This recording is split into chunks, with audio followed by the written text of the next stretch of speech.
Assalamualaikum warahmatullahi wabarakatuh. Salam dan bahagia. Perkenalkan, saya Hashim Torres dengan NIM 058 dan teman saya. Saya Depa Adrian dengan NIM 079. Dan saya Samuel Belak dengan NIM 043. Kami akan mengangkat kasus tentang Indosat versus Telkomsel. Oke, kami akan mengungkapkan kasus tersebut dengan latar belakangkan. Kasus ini berawal dari pada tahun 2016 ketika PT Indosat Tbk atau Indosat Ooredoo secara resmi mengajukan laporan kepada Komisi Pengawasan Persaingan Usaha atau KPPU terhadap PT Telekomunikasi Seluler atau Telkomsel. Indosat menurut Telkomsel telah melakukan praktik persaingan usaha tidak sehat dan penyalahgunaan posisi dominan di pasar layanan telekomunikasi, khususnya terkait dengan penetapan harga paket data internet di berbagai wilayah Indonesia. Inti dari dugaan pelanggaran tersebut adalah perbedaan harga yang signifikan antara paket data Telkomsel di Pulau Jawa dan luar Pulau Jawa, seperti Sumatera, Kalimantan, Sulawesi, dan wilayah Indonesia Timur. Berdasarkan temuan Indosat dan sejumlah pihak, harga paket data Telkomsel di luar Jawa bisa 50% hingga 80% lebih murah dibanding harga di Jawa. Perbedaan harga ini dianggap Telkomsel digunakan untuk mempertahankan dominasinya di luar Jawa, di mana mereka memiliki pangsa pasar sangat besar di jaringan yang lebih kuat dibandingkan operator lain. Sementara itu, Indosat mengaku kesulitan untuk dapat bersaing secara sehat di wilayah-wilayah tersebut. Mereka tidak mampu menandingi harga murah Telkomsel karena dikhawatirkan dapat merusak struktur biaya dan keberlanjutan usaha mereka.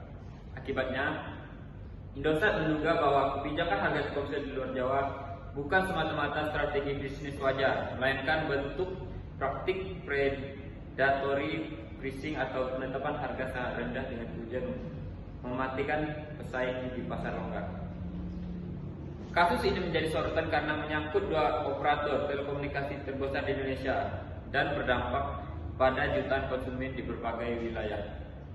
Selain itu, kasus ini juga menyoroti pentingnya pengawasan terhadap dominasi pasar oleh perusahaan besar agar persaingan usaha tetap berjalan sehat, inovatif, dan menguntungkan bagi konsumen. Selanjutnya dalam analisis kami dalam kasus tersebut, pelanggaran yang dilakukan yaitu Pasal 19 huruf D. Pasal ini melarang pelaku usaha untuk melakukan tindakan membatasi pasokan atau pemasaran barang dan atau jasa dengan tujuan untuk menghambat persaingan usaha. Dalam konteks kasus ini, kebijakan Telkomsel yang menjual paket data dengan harga sangat rendah di Pulau Jawa dapat dipandang sebagai upaya membatasi akses pasar bagi persaingan seperti Indosat, dengan cara mengunci konsumen agar tetap menggunakan layanan Telkomsel dan menyulitkan pelaku usaha lain untuk masuk atau bertahan di pasar tersebut. Dan pasal berikutnya yaitu Pasal 25 ayat 1. Pasal ini melarang pelaku usaha untuk menyalahgunakan posisi dominan mereka. Posisi dominan diartikan sebagai keadaan di mana pelaku usaha tidak memiliki pesaing yang berarti di pasar terkait atau memiliki posisi yang sangat kuat sehingga mampu menentukan kondisi pasar secara netral. Dalam kasus Telkomsel, KPPU menilai bahwa Telkomsel telah menggunakan posisinya yang dominan di luar Jawa untuk menentukan harga paket data sedemikian rupa sehingga pesaing tidak mampu bertahan atau mengembangkan pangsa pasar mereka secara sehat. Dan pasal yang terakhir yaitu Pasal 27. Pasal ini melarang pelaku usaha untuk membuat perjanjian atau kesepakatan yang mengakibatkan diskriminasi harga atau perlakuan tertentu terhadap pelaku usaha lain untuk barang dan atau jasa sejenis. Dalam perkara ini, perbedaan harga paket data yang sangat mencolok antara wilayah Jawa dan luar Jawa dapat ditafsirkan sebagai bentuk diskriminasi harga yang merugikan pelaku usaha lain dan menghambat persaingan usaha yang sehat di pasar telekomunikasi nasional. Selain pasal-pasal di atas, KPPU juga dapat mempertimbangkan pasal-pasal lain dalam UU Nomor 5 Tahun 1999 yang terkait dengan larangan persekongkolan, larangan tindakan yang menimbulkan praktek persaingan usaha tidak sehat, dan prinsip perlindungan konsumen dari perilaku anti persaingan. Penerapan undang-undang ini bertujuan agar pelaku usaha termasuk perusahaan sebesar Telkomsel tetap menjaga perilaku bisnis yang adil dan tidak merugikan pesaing maupun konsumen dalam jangka panjang. Dalam kasus ini, undang-undang menjadi alat penting bagi KPPU untuk menegakkan prinsip persaingan usaha yang sehat dan mencegah terjadinya monopoli atau dominasi pasar yang merugikan. Yang terakhir adalah implikasi hukum dari solusi yang kami diskusikan.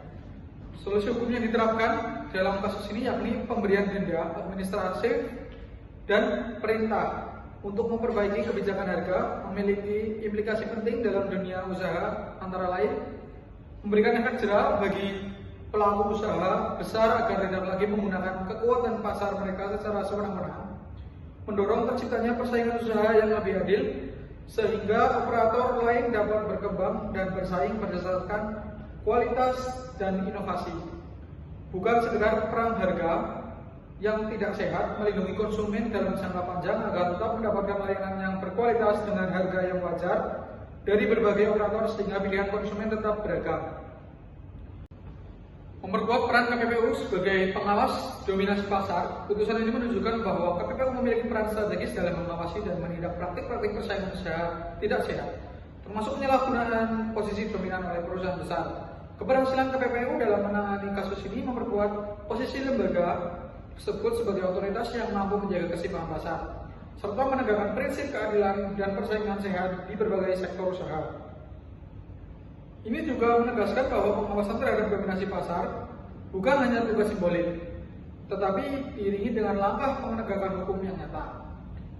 Memicu kesadaran hukum pelaku usaha agar tidak memanfaatkan posisi dominan secara tidak wajar. Kasus ini mendorong pelaku usaha, terutama yang memiliki pangsa pasar besar atau kekuatan dominan, untuk lebih berhati-hati dalam menyusun strategi bisnisnya. Mereka diingatkan agar tidak menggunakan kekuatan pasar secara tidak wajar untuk merugikan pesaing atau konsumen. Kesadaran hukum ini penting untuk mencegah terjadinya praktik monopoli atau persaingan tidak sehat di masa mendatang, sehingga terciptanya iklim usaha yang lebih adil, kompetitif, dan menguntungkan bagi konsumen serta pelaku usaha itu sendiri. Yang terakhir adalah mendorong perbaikan regulasi dan pengawasan berkelanjutan di industri telekomunikasi. Implikasi lain dari kasus ini adalah pentingnya evaluasi dan perbaikan terhadap regulasi yang mengatur industri telekomunikasi, terutama terkait dengan struktur tarif, penyediaan layanan, dan mekanisme pengawasan harga. Pemerintah bersama KPPU dan regulator telekomunikasi perlu terus memperkuat koordinasi untuk memastikan bahwa persaingan di sektor ini berlangsung secara sehat dan tidak merugikan masyarakat.